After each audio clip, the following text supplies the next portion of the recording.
एक आदमी को अचानक एक शैतानी किताब मिलती है, लेकिन जैसे ही वह उसे खोलता है वह सीधा 700 साल पुराने समय में पहुंच जाता है, जहां उसे दानवों कंकालों की सेना और एक भयानक युद्ध का सामना करना पड़ता है।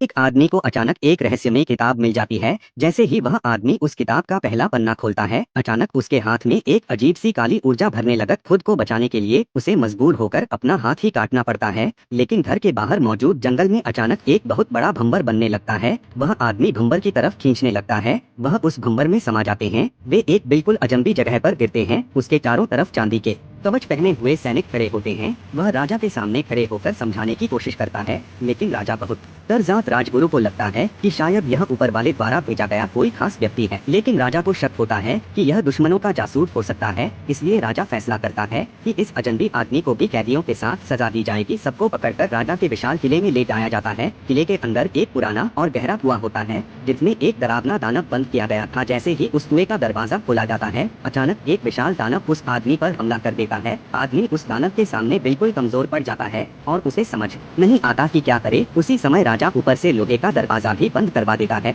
जिससे आदमी के बचने का कोई रास्ता नहीं बचता। लेकिन तभी राजगुरु ऊपर से एक हथियार नीचे फेंक देते हैं। जैसे ही दानव फिर से हमला करता है, आदमी एक ही बार में दानव को दो टुकड़ों में काट देता है। लेकिन तभी दीवार से एक और दानव निकल आता है। आदमी तुरंत अपनी बेट को लोहे की जंजीर में बांधकर ऊपर चढ़ने की कोशिश करता है। दानव उसका पैर पकड़ लेता है, लेकिन वह किसी तरह खुद को छुड़ाकर बाहर निकल आता है। बाहर निकलते ही वह सीधे राजा के सामने पहुंचता है और एक जोरदार मुक्का मारकर राजा को जमीन पर गिरा देता है। सैनिक यह देखकर डर जाते हैं, क्योंकि जिसने दानव को हरा दिया हो उससे लड़ना आसान नहीं होता। आदमी आदेश देता है कि कैद किए गए पादरी को तुरंत आजाद किया जाए। राजा गुस्से में तलवार निकालकर उससे लड़ने के लिए आगे बढ़ता है। तभी अचानक आदमी की बंदूक से निकली गोली राजा की तलवार को दो टुकड़ों में तोड़ देती है। इसी वजह से वह आदमी जल्द ही नया राजा बन जाता है। वह सैनिकों के कवच को खोलकर और अपने आधुनिक ज्ञान का इस्तेमाल करके एक मजबूत लोहे का हाथ बनाता है। फिर वह उस लोहे के हाथ को अपने कटे हुए हाथ की जगह लगा देता है। अब उसके पास एक बेहद ताकतवर धातु का हाथ होता है। राजगुरु की सलाह पर वह एक खतरनाक जंगल की तरफ